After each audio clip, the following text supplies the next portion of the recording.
আচ্ছা, আগের পার্টে বেসিক জিনিসগুলো নিয়ে আলোচনা করেছিলাম। এবারে তোমাদের টেক্সট বইয়ে যে শর্ট কোশ্চেনগুলো আছে সেগুলো জিওমেট্রি খুব ইম্পর্টেন্ট, কারণ ওখানে তোমার ফিল ইন দ্য ব্ল্যাঙ্কস থাকবে, ট্রু ফলস থাকবে, তার সঙ্গে এমসিকিউ থাকবে, তাই তো? এই তিন রকমের জিনিস হচ্ছে মেন্টাল ম্যাথামেটিক্সের মধ্যে পড়ে। তাহলে একদম ফার্স্ট থেকে স্টার্ট করি। প্রথমে আছে রুলার। এই যে তোমার যে জিওমেট্রি বক্সের যে রুলারটা কি কাজে ইউজ করা হয়? Is use to draw the line dash. একটা লাইন মানে লাইন সেগমেন্ট। সেগমেন্ট কথা মানে কি? Part of a line. তাহলে লাইন সেগমেন্ট ড্র করার জন্য ইউজ করা হয়, আর ওই লাইন সেগমেন্টের লেন্থ কত সেটা আমরা রুলার দিয়ে মেজার করতে পারি। আর আমরা বেসিক্যালি সেন্টিমিটার ইউনিট ইউজ করব, তাই তো? আচ্ছা, এবার দেখো, a divider is use to compare. এবার ডিভাইডারটা কি কাজে ইউজ করা হয়? তোমার যে ডিভাইডারটা আছে সেই ডিভাইডারটা তুমি ইউজ করবে। হ্যাঁ, ডিভাইডারটা বানাও। এক সেকেন্ড। আচ্ছা, এবার ডিভাইডারটা কি কাজে ইউজ করা? সেটা হচ্ছে দুটো লাইন সেগমেন্ট আছে, কোনটা বড় আর কোনটা ছোট তুমি বুঝতে পারছো না, কিন্তু তুমি কি করে বুঝবে? তুমি ডিভাইডার ইউজ করলে। যদি ডিভাইডারকে বেশি এক্সপ্যান্ড করতে হয় তখন জানবে ওটা বিগার লাইন, তাই তো? যে সময় মানে যখন ডিভাইডারটাকে বেশি এক্সপ্যান্ড করতে হবে সেটা bigger line. So expansion of the divider is the indication of the bigger line, তাই তো? আর ডিভাইডারটা আরও একটা কাজে ইউজ হবে, মানে একটা কোশ্চেন আছে সেটা ডিভাইডার রিলেটেড, যখন ওই কোশ্চেনে যাব তখন বলবো। এখন ডিভাইডারটা রেখে দাও। ওকে। আচ্ছা, হ্যাঁ, এখন পেন্সিল কম্পাসটাকে বানিয়ে রাখো, ঠিক আছে? আচ্ছা, এবার দেখো, a compass is use to draw the circle or arc of circle. সার্কেলের আর্ক মানে হচ্ছে চাপ বলে। এই যে এই জিনিসটা করো না, এই যে এরম করে দাও, তাই তো? একটা এরম করে চাপ আঁকো তো, যেটা করো সার্কেলটা আঁকতে, ঠিক আছে? ওটাকে বলা হচ্ছে আর্ক, ঠিক আছে? সার্কেল বা সার্কেলের আর্ক তুমি পেন্সিল কম্পাস আর পেন্সিল ছাড়া আঁকতে পারবে না, ঠিক আছে? আচ্ছা, a protractor is use to draw and measure. তাহলে প্রোটেক্টর দিয়ে তুমি কি আঁকতে পারবে? তুমি অ্যাঙ্গেল আঁকতে পারবে, ঠিক আছে? প্রোটেক্টর দিয়ে একটা অ্যাঙ্গেল আঁকতে পারবে। তোমাকে যদি বলে যে 63 ডিগ্রি অ্যাঙ্গেল আঁকতে, তুমি প্রোটেক্টর ইউজ করে আঁকতে পারবে, তাই তো? You can draw an angle of 63 degree by using protractor, and ওটার যে মানে ডিগ্রিটা সেটা মেজারও করতে পারবে। তাহলে প্রোটেক্টর দিয়ে তোমার হাইস্ট কত ডিগ্রি অ্যাঙ্গেল আঁকা যাবে? 180? মোটেই না, প্রোটেক্টরটাকে উল্টো দিকে ঘোরালে টোটাল অ্যাঙ্গেলটাই আঁকা যাবে, তাই তো? 360 ডিগ্রি অ্যাঙ্গেলই তো আঁকা যাচ্ছে। তাহলে 360 ডিগ্রি অ্যাঙ্গেলকে কি বলে? কমপ্লিট অ্যাঙ্গেল বলে। তুমি কি অ্যাঙ্গেলগুলো জানো? প্রথম থেকে বলে দিচ্ছি। 90 ডিগ্রির নিচে যদি কোনো অ্যাঙ্গেল হয় সেটাকে বলা হচ্ছে অ্যাকিউট অ্যাঙ্গেল, ঠিক আছে? 90 ডিগ্রি অ্যাঙ্গেলটাকে রাইট অ্যাঙ্গেল বলে, ঠিক আছে? 90 ডিগ্রির পরে যদি 91 থেকে 179 ডিগ্রি, এটাকে বলা হচ্ছে অবটিউজ অ্যাঙ্গেল, তাই তো? 180 ডিগ্রিকে কি বলে? স্ট্রেট অ্যাঙ্গেল, তাই তো? বলে তো? আর 181 থেকে 359 পর্যন্ত অ্যাঙ্গেলকে কি বলে? Reflex angle. আর 360 ডিগ্রি অ্যাঙ্গেলকে কি বলে? Complete angle. তাহলে অ্যাকিউট অ্যাঙ্গেলের বাংলা হচ্ছে সূক্ষ্মকোণ, রাইট অ্যাঙ্গেলের বাংলা সমকোণ, অবটিউজ অ্যাঙ্গেলের বাংলা স্থূলকোণ, ঠিক আছে? স্ট্রেট অ্যাঙ্গেলের বাংলা হচ্ছে সরল কোণ, ঠিক আছে? রিফ্লেক্স অ্যাঙ্গেলের বাংলা হচ্ছে প্রবৃদ্ধ কোণ, আর কমপ্লিট অ্যাঙ্গেলের বাংলা হচ্ছে পূর্ণ কোণ। অ্যাঙ্গেলের বাংলা হচ্ছে কোণ। বোঝা গেল? আচ্ছা, the set square are two triangular pieces, তাই তো? হ্যাভিং অ্যাঙ্গেল অফ কত ডিগ্রি করে আছে বলো? একটা সেট স্কোয়ারে 30 ডিগ্রি, 60 ডিগ্রি, 90 ডিগ্রি থাকে, তাই তো? আগের বার বললাম। আর আরেকটা সেট স্কোয়ারে থাকে 45 ডিগ্রি, 45 ডিগ্রি আর 90 ডিগ্রি। তাহলে একটা সেট স্কোয়ার কিন্তু আইসোসিলিস ট্রায়াঙ্গেল ফর্ম করছে, তাই তো? বোঝা গেল? আচ্ছা, এবার দেখো, to bisect a line segment the length of 7 centimetre. তাহলে বলছে একটা 7 সেন্টিমিটার লাইনকে বাইসেক্ট করতে হবে। The opening of the compass, মানে কম্পাসের যে ওপেনিংটা শুড বি মোর দ্যান। তাহলে আমি তোমাকে কনস্ট্রাকশনে কি শিখিয়েছি? যখন কোনো লাইন সেগমেন্টকে বাইসেক্ট করবে তখন লাইন সেগমেন্টের যা লেন্থ তার হাফের বেশি নিতে হবে, তাই তো? তার মানে তোমার যে পেন্সিল কম্পাসের যে এক্সপেনশনটা হবে সেটা ওর অ্যাঙ্গেলের হাফের, সাইডের হাফের বেশি হবে। তাহলে সেভেনের হাফ কত হবে? 3.5। তাহলে তোমাকে এমন এক্সপ্যান্ড করতে হবে যেন ওটা 3.5 সেন্টিমিটারের থেকে বড় এক, মানে এদিক থেকে এরকম এক্সপ্যান্ডে থিকার একটা কি বানায়, আর্ক বানাতে পারে, যে আর্ক, তাই তো? বোঝা গেল? আচ্ছা, the perpendicular bisector of a line segment, তাহলে একটা লাইন সেগমেন্টের পারপেন্ডিকুলার বাইসেক্টর, পারপেন্ডিকুলার বাইসেক্টর মানে হচ্ছে 90 ডিগ্রি অ্যাঙ্গেলে বাইসেক্ট করবে, মানে একটা লাইন যদি 8 সেন্টিমিটার হয় তাকে 4 সেন্টিমিটার আর 4 সেন্টিমিটারে বাইসেক্ট করবে, তাহলে পারপেন্ডিকুলার বাইসেক্টরটাকে কি বলা হয়? বলা হয় লাইন অফ সিমেট্রি বলা হয়, ঠিক আছে, বা অ্যাক্সিস অফ সিমেট্রি বলা হয়, ওই যে ওই সোজা জিনিসটাকে, ঠিক আছে। আচ্ছা, এরপর ট্রু ফলস আছে। ট্রু ফলসের মধ্যে প্রথমটা খুব ইজি, লেখা আছে there is only one set square in your geometry box, দুটো সেট স্কোয়ার আছে, তাই তো, একটা না, তাহলে এটা false. An angle can be copied with the help of ruler আর কম্পাস, তাই তো, তুমি একটা রুলার আর কম্পাস ইউজ করে যে কোনো অ্যাঙ্গেলকে কপি করতে পারবে। অ্যাঙ্গেলকে কপি করতে গেলে তার প্রধান কন্ডিশন কি? ওই যে অ্যাঙ্গেলের যে থিকনেস, ওই থিকনেসটা সেম হবে, ওই ওই আর্কটা যেন সেম হয়, তাই তো।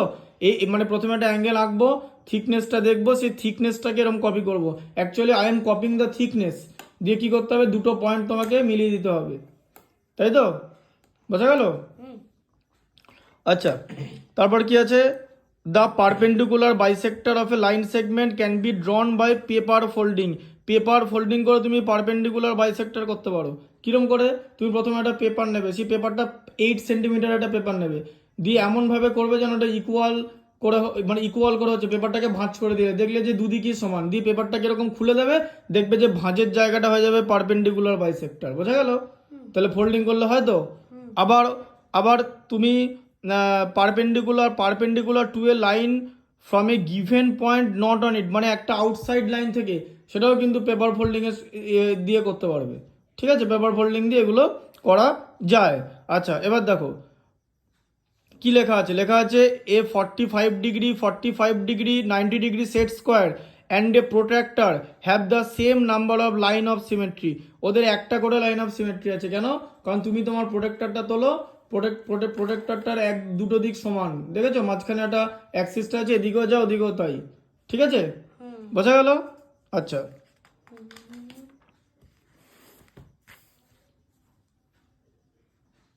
আচ্ছা, এরপরটা দেখো। দেখো মাল্টিপল চয়েস কোশ্চেনে কি আছে? এ circle of any radius can be constructed with the help of compass, তাহলে কম্পাস দিয়ে যে কোনো রেডিয়াসের সার্কেল আঁকা যায়। তাহলে রেডিয়াস কাকে বলে?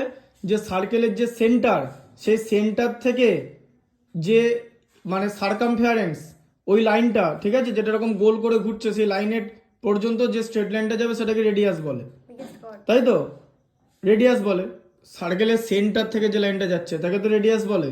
কর তো যে সার্কেলের যে সার্কামফারেন্সটা হচ্ছে তার একটা লাইন থেকে অপোজিট লাইন, সেটাকে কর্ড বলে, তাই তো, তাই তো হচ্ছে। এই যে ধরো এরকম একটা সার্কেল আছে, তার এই এক লাইন থেকে এক লাইন, ওটাকে কর্ড বলে তো।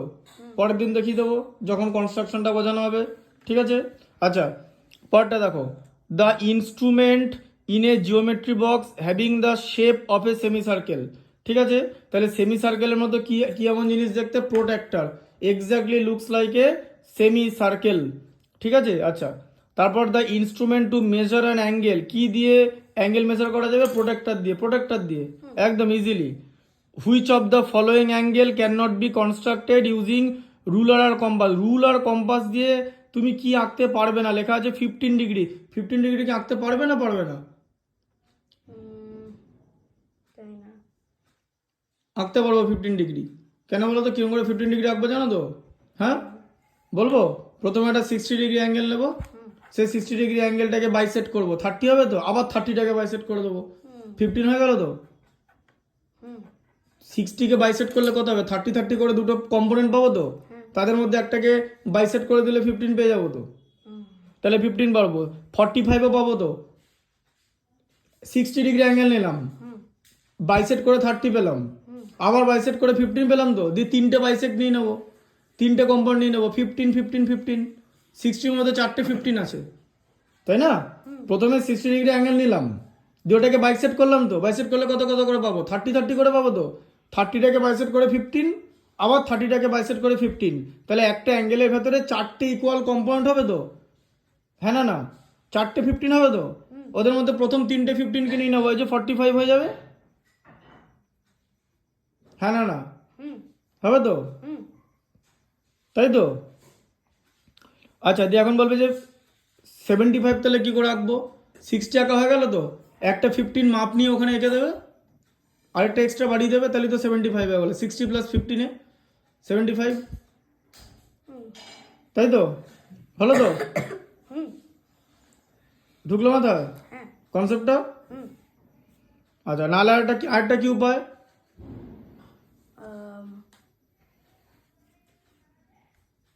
বা আরেকটা উপায় আছে, উপায়টা ভালো করে শোনো, খুব ইম্পর্টেন্ট জিনিস। হ্যাঁ, অত সহজ না। সেটা হচ্ছে তুমি না প্রথমে একটা পারপেন্ডিকুলার আঁকবে। 90 ডিগ্রি অ্যাঙ্গেলটা হয়ে গেল তো আঁকা? হ্যাঁ, যে আঁকার পর না ওই যে কম্পাসের যে লেন্থটা যেরকম ধরা ছিল ওইটাই এরকম করে ধরবে, আবার সেটাই কোনো কিছু নাপ করে সেম লেন্থ থেকে ওখানে একটা আর্ক আঁকবে।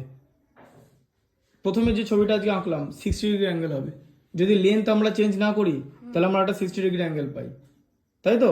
তা 90 থেকে 60টা তুমি আলাদা করে নিলে, তাহলে আরেকটা পার্টে 30 থাকবে তো, দিয়ে 30কে বাইসেট করলে 15 হবে তো, কিন্তু ওইটা 60-র সঙ্গে অ্যাড করে দাও একটা 15, তাহলে তো 75 হয়ে যাবে।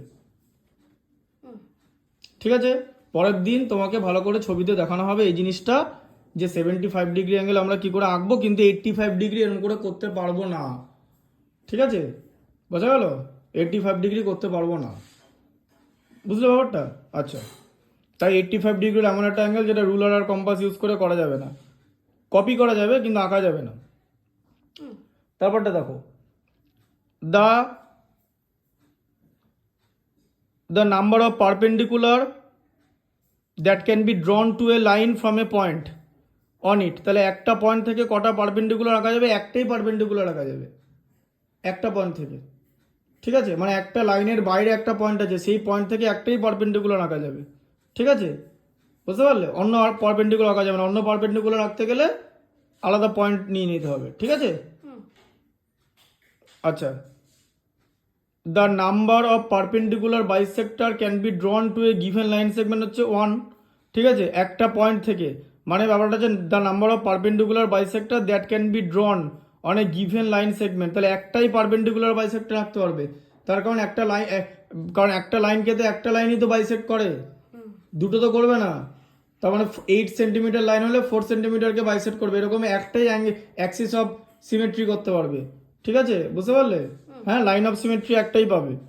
The number of line of symmetry in a picture of a divider, ডিভাইডারে লাইন অফ সিমেট্রি কটা থাকে? ডিভাইডারটাকে ভালো করে বানাও, দিয়ে ডিভাইডারটা বানিয়ে দেবে যে ডিভাইডারের দুদিক সেম। তুমি যদি এখন ডিভাইডারটাকে বানাও, দেখো, হ্যাঁ ডিভাইডারটাকে বানাও, দিয়ে ডিভাইডারটা বানিয়ে কি দেখলে? দুটো দিক সেম তো। হ্যাঁ, ডিভাইডারটাকে একটু বড় মানে এক্সপ্যান্ড করো, ব্যাস ব্যাস ব্যাস। এবার এটা একদম মাঝখানটা হচ্ছে লাইন অফ সিমেট্রি, এদিকেও যা ওদিকেও তাই। ঠিক আছে, ইংলিশ অ্যালফাবেট এরকম অনেক হয় যে লাইন অফ সিমেট্রি আছে। ঠিক আছে, আচ্ছা, the number of line of symmetry in a picture of compass, কম্পাসে কটা লাইন অফ সিমেট্রি থাকে? পেন্সিল কম্পাসে 0। 0। কেন বলতো? কারণ দুটো দিক আলাদা তো, দুটো দিক আলাদা তো, একদিকে পেন্সিল আছে আরেকদিকে তো পেন্সিল নাই, তাহলে পেন্সিল কম্পাসে কোনো লাইন অফ সিমেট্রি থাকবে না। আচ্ছা, the number of line of symmetry in এ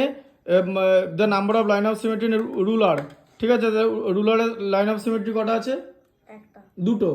কেন দুটো বুঝিয়ে দিচ্ছি, রুলারটাকে ঠিকঠাক করে বানাও, রুলারটাকে তো ইয়ে করো, হ্যাঁ। এবার দেখো, একটা তো এদিকে মাঝখানে চলে আসবে তো, আর একটা তো এদিকেও যাবে। এই যে লেন্থকে একটা লাইন ডিভাইড করবে তো, আর একটা লাইন তো ব্রিথকে ডিভাইড করবে, এই যে, বোঝা গেল? হ্যাঁ, রুলারটা তো রেক্ট্যাঙ্গেলের মতো দেখতে তো, একটা ব্রিথের দিক থেকে সিমেট্রি হবে, একটা লেন্থের দিক থেকে সিমেট্রি হবে তো। হ্যাঁ, লেন্থ আর ব্রিথ দুটো, এটা তো একটা রেক্ট্যাঙ্গুলার শেপ, তাই তো? A ruler is a shape of a rectangle whose 2 dimension, এটা হচ্ছে লেন্থ, একটা ব্রিথ, তাহলে লেন্থের দিক থেকে একটা সিমেট্রি হবে আর ব্রিথের দিক থেকে একটা হবে, তাই তো? আচ্ছা, তাহলে দুটো হলো। The number of line of symmetry 30 degree 60 degree 90 degree sets করে লাইন অফ সিমেট্রি কটা থাকবে? 0, কারণ সব কটা অ্যাঙ্গেল আলাদা, আর কোনো সিমেট্রি পাবে না। কোথায় সিমেট্রি পাবে না? কোনোদিন কোনো সিমেট্রি পাবে না, হতে পারে না, সিমেট্রি পাবে না, কোনো দিন সিমেট্রি পাবে না। কিন্তু ওইটাতে পাবে, 45 ডিগ্রিটাতে পেয়ে যাবে, এটা দিয়ে সিমেট্রি পেয়ে যাবে। বোঝা গেল সিমেট্রিটা, কনসেপ্টটা পেয়ে গেলে তো? আচ্ছা, দুটো অ্যাঙ্গেল ইকুয়াল বলে সিমেট্রি পেয়ে গেলে। The number of line of symmetry in a প্রোটেক্টরের একটাই লাইন অফ সিমেট্রি, তাই তো, মাঝখানটা। ঠিক আছে, তাহলে এই রকমভাবে জিনিসগুলো ভালো করে বুঝতে হবে। ঠিক আছে, বোঝা গেল তো?